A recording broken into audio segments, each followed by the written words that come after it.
À la fin, chacun à tous, j'espère que vous allez très bien. Alors, dans cette affaire de feu Imelda qui fait jaser la toile, j'ai pu recueillir l'avis de l'intéressé, le supposé, accusé, le tronc ou non, le dignitaire de Vaudountron, le jeune dignitaire de Vaudountron, supposé être à l'origine de la mort de Imelda.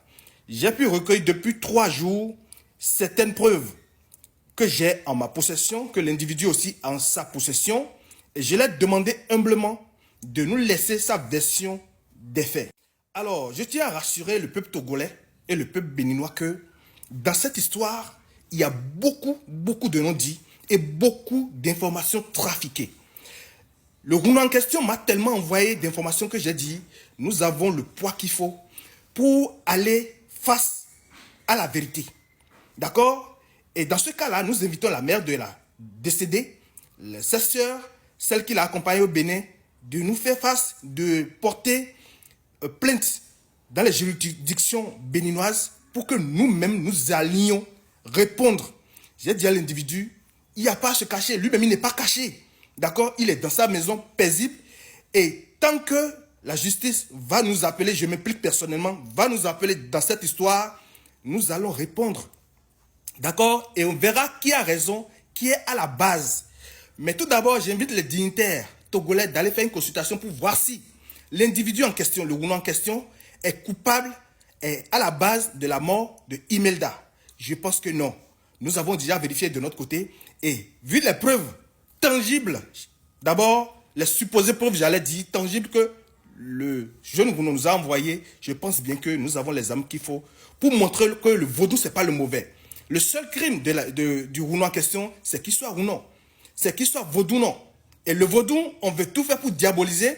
Et les gens en ont profité pour jeter de l'opprobre sur la divinité Trompeter-le-Cas Alafia. Une divinité qui a ses préceptes, qui respecte le social.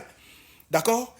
Je ne serai pas trop long. Je vous laisse suivre la vidéo. Et sachez juste que nous attendons qu'une plainte soit formulée, soit régulièrement formulée contre l'individu en question.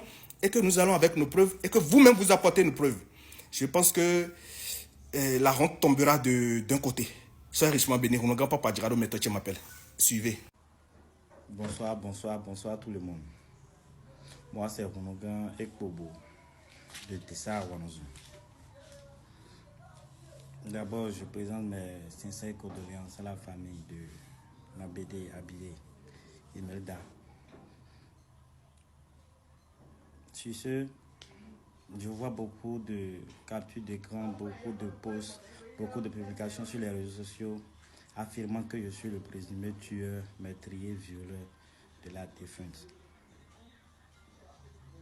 Et sans vous mentir, Imelda c'était ma copine. On sortait ensemble, on vivait ensemble à Lomé, on faisait les navettes entre Lomé et Bénin ensemble.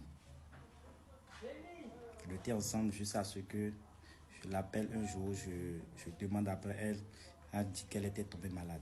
Je ne connaissais pas la cause de sa maladie. De là, je l'ai envoyée à l'hôpital, je l'ai demandé à ce qu'elle aille à l'hôpital. J'ai commencé par payer les frais d'hôpital jusqu'à ce que je l'appelle un soir en visuel, en vidéo, et je constate que sa santé n'était pas bonne. C'est de là que je lui ai demandé à ce qu'elle aille à la clinique de Biassa. Là-bas, j'ai contacté un ami docteur là-bas qui a pris soin d'elle.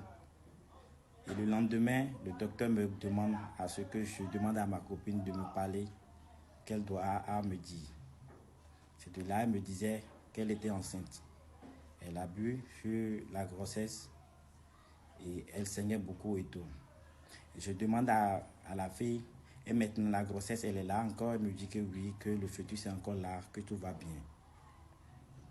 Je dis ok. Maintenant, que faut-il faire? Les soins, j'en prenais soin, je lui envoie de l'argent. Toutes les factures sont avec moi. Le lendemain, elle m'annonce que c'est comme ça, elle a eu un grand saignement et puis le fœtus est parti, qu'elle n'est plus enceinte. Je dis, tu as avorté l'enfant sans rien me dire, sans me contacter au prime abord. Ok. La personne à cause de qui tu as fait l'avortement, écris-lui et puis il va continuer les soins. Je ne suis plus responsable de ça. Elle a insisté à demander pardon à ce que je l'aide pour payer les frais jusqu'à ce qu'elle s'en remette. C'est de là que ces pieds ont commencé par se gonfler. Ils ont demandé des analyses, j'ai payé. Et après, je me dis que le pied, ce n'est pas pied qui doit rester à l'hôpital, qu'on devrait mettre les médicaments traditionnels pour pouvoir guérir ce pied. C'est de là, elle est venue avec sa copine Estelle au Bénin. Je suis allé la chercher le jeudi 7 juin 2024 à Godomène pour l'amener chez moi à Dessart-Vanouzou. Le lendemain, le vendredi 8, j'ai contacté sa maman et sa maman est venue. On était restés là, on a fait les soins et tout. Quand sa maman a décidé, 2 jours après, qu'elle va l'amener à l'église, je dis ok, il n'y a pas de problème. Et ils sont quittés chez moi. Sa maman et puis la fille et puis sa copine. Eux deux sont partis. Ils sont partis dans une église vers Notzer. Le pasteur a refusé. Ils sont allés dans une clinique du village. L'hôpital aussi a refusé.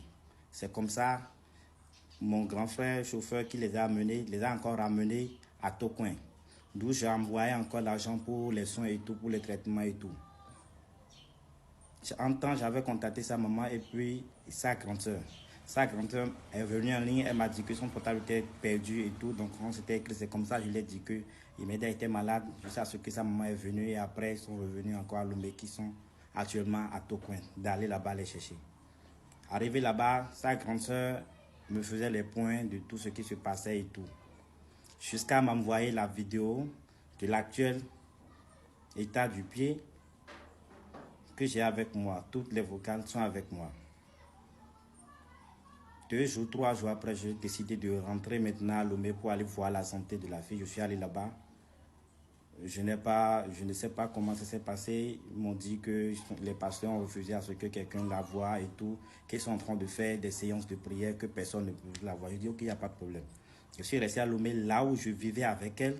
Sa grande soeur et puis le mari de sa grande soeur sont venus chercher les effets de Imelda qui sont chez moi. Après ça, Imelda m'a contacté le lendemain. On avait parlé le 26 juin. Après ça, j'écris à sa grande soeur pour demander comment elle va et tout. Personne ne me donne d'informations jusqu'à ce que le 19 août passé, 2 mois plus tard, un ami m'annonce que c'est comme ça elle est décédée. Et je vois maintenant des conversations entre Ézéchiel, le gars à cause de qui elle a fait l'avortement et tout. C'est à cause de moi. Ézéchiel a su qu'elle était en train de sortir avec quelqu'un dans son dos. J'ai eu des conversations avec Ézéchiel où il me remerciait même de lui avoir éclairé sur l'affaire car elle ne savait même pas que sa copine sortait avec un autre homme au pays. Donc je vois des informations fausses qui circulent, des conversations trafiquées et tout sur le net et tout, mais je ne dis rien parce que je sais que je suis innocent. Les parents de la défunte, la maman connaît chez moi. Elle sait là où je vis et je suis chez moi et je ne suis pas allé quelque part et tout. Je suis toujours là. S'il lui a fait quelque chose, c'est aux parents de le faire et non à m'insulter à longueur de journée, me traitant de meurtrier et tout. Je vous le demande. Laissez la défunte faire elle-même sa défense. Et ce qui a de droit, comme vous le dites, vous avez des preuves, vous pouvez porter plainte. Je suis là, je vais le reprendre. Merci beaucoup.